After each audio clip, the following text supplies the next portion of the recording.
Alhamdulillahi Rabbil Alamin, wa salatu wa salam ala Rasulillah wa ala alihi wa sahbihi ajma'in. Nous remercions Allah subhanahu wa ta'ala de faire appel à la bénédiction d'Allah sur le noble prophète Muhammad sallallahu alayhi wa sallam, ainsi que sur chaque membre de sa famille et tous ses disciples et tous ceux qui suivront leur chemin jusqu'au jour de la résurrection, le jour du jugement dernier. Chers frères et sœurs en islam, nous voulons juste faire un rappel sur l'habillement de la femme en islam.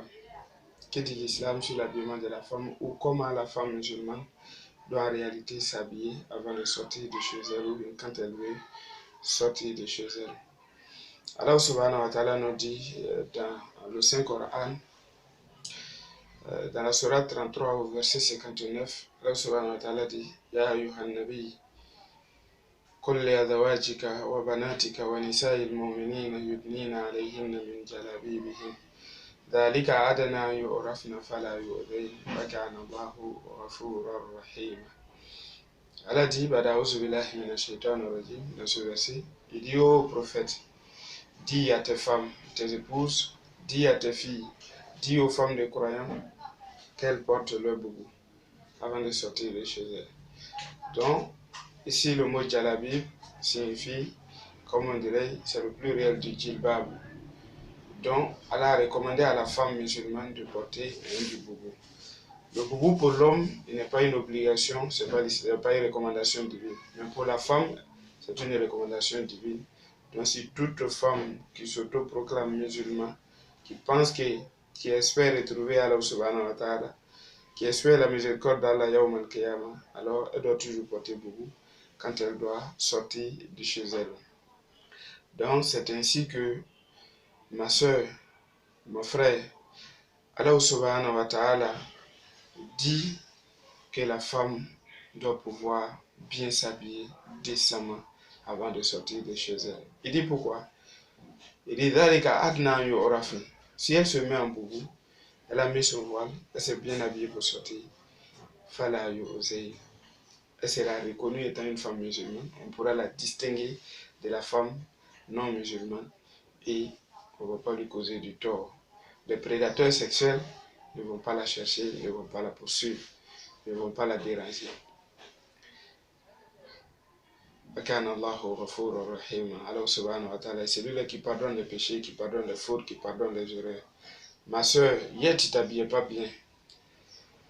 Tu sortais comme ça, comme les autres femmes, comme des femmes qui n'ont pas de dîne, qui n'ont pas de religion, qui n'ont pas de principes auxquels elles doivent se soumettre. Tu sortais comme de la manière que le diable, le shaitan le souhaitait.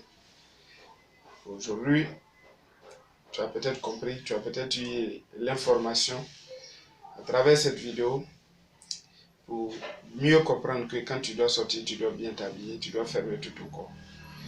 Tu sais pourquoi l'islam dit ça, ma soeur? Mon frère, tu sais pourquoi l'islam te dit de dire à ta femme, de dire à tes enfants de porter le boubou avant de sortir? Parce que la femme est une belle créature. Et elle est importante aux yeux de l'islam. Donc de ce fait, tout ce qui compte pour nous, on garde ça bien. L'argent aujourd'hui, c'est ce qui compte de plus pour nous. Donc qu'est-ce que nous faisons? Nous gardons bien notre argent. Si tu as de l'argent tout à l'heure, qu'est-ce que tu fais avec? Tu as ton argent, est-ce que tu vas attraper ça dans ta main comme ça pour te promener, pour que tout le monde puisse voir que tu as de l'argent sur toi? Quand tu as de l'or, est-ce que tu attrapes ça dans ta main comme ça pour que tout le monde puisse voir? Tu mets dans ta poche. Tu caches, tu fermes ça bien. On ne voit pas. Quand les sociétés qui sont chargées de transférer l'argent, quand ils doivent transférer de l'argent, c'est dans une voiture et dans des coffres forts encore dans la même voiture. Protégé à plusieurs reprises. Emballé à plusieurs reprises. Donc la femme compte plus pour Allah subhanahu wa ta'ala, pour l'islam, que l'argent. Donc si nous, ce que nous aimons, de plus nous prenons le soin de mieux protéger ça, de mieux garder ça. Quand ça doit sortir au dehors, on met dans le sachet ou bien dans le portefeuille, on emballe et puis encore on met dans la poche. Alors il faut noter que si l'islam dit à la femme de bien se protéger, de bien s'habiller avant de sortir, c'est par rapport à la considération que l'islam a pour la femme au fait. C'est pas parce que l'islam minimise ou dénigre la femme qu'il fait ça. C'est parce qu'il a beaucoup d'estime pour la femme qu'il recommande à la femme de porter beaucoup pour fermer tout son corps. L'homme qui a marié cette femme doit contempler lui sa beauté, lui seul. Si lui doit contempler sa beauté, il a donné la dot, il a fait le mariage avant de contempler sa beauté. Si tous les individus qui doivent passer ont la possibilité de toucher cette femme, ont la possibilité de découvrir la beauté réelle de cette femme, quelle est la différence entre celui qui a marié, qui a fait des efforts, qui a fait des dépenses, qui a eu cette femme, et l'individu mal intentionné qui est en train de passer? Donc nous disons que l'islam a accordé beaucoup de valeur à la femme. C'est pourquoi il dit à la femme de bien s'habiller, de se protéger, de porter le boubou, de porter le niqab, de mettre son voile. Donc dorénavant, ma soeur, tu dois porter le voile, tu dois porter ton boubou avant de sortir. Mon frère, tu dois recommander à ta femme dorénavant de bien s'habiller, de porter son boubou avant de sortir. Car c'est ce que l'islam nous demande. Alors subhanahu wa ta'ala nous dit, Istajibu li rabbikum. Allah nous dit de répondre à l'appel de notre Seigneur avant un jour, avant qu'une situation compliquée ne s'impose à nous, ne se présente à nous, avant la mort, mon frère en islam, avant la mort, ma soeur en islam. Donc change ta manière de t'habiller, habille-toi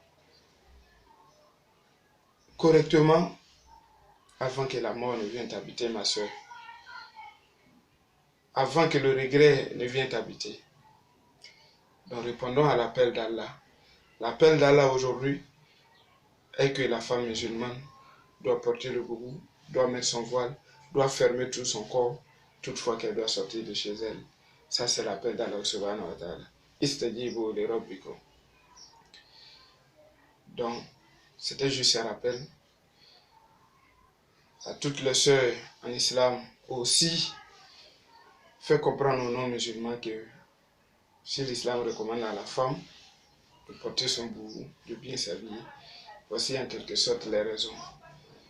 C'est parce que nous traitons la femme comme une reine. Nos royaumes d'aujourd'hui, qui sont dirigés par des reines, est-ce que les reines sortent comme ça dans les désordres comme le président? Non, non, non. Une reine, un roi, quand il doit sortir, il ne sort pas toujours comme le président. Donc nous traitons la femme comme une reine, ou plus qu'une reine en islam. Donc ma soeur, c'est pour la grande considération que nous avons pour toi. Mon frère, c'est pour la grande considération que l'islam a pour ta femme, a pour ta fille, a pour ta soeur, qu'il te dit de dire à ta femme, de dire à ta fille, de dire à ta soeur, de bien s'habiller. Donc Inch'Allah, on espère que vous allez transmettre cette vidéo, ce rappel, afin que nos soeurs puissent comprendre pourquoi elles doivent bien s'habiller. Et en cela, il y a énormément de mérite là-dedans. Si vous transmettez cette vidéo et qu'une seule personne arrive à comprendre, une seule femme arrive à comprendre qu'elle doit bien s'habiller, alors vous allez avoir énormément de mérite. Le prophète le dit, il dit, La an yahdi Allahu bika rajulan khayrun laka min humrin na'am. Une personne soit guidée pour un geste, pour un acte que tu as posé, il dit cela est préférable pour toi que de donner en tout cas des centaines de chameaux, un troupeau de chameaux comme aumône. Donc Allah nous bénisse, qu'il nous facilite son adoration, qu'il fasse de nous des musulmans entièrement soumis. Wassalamu alaikum wa rahmatullahi wa barakatuh.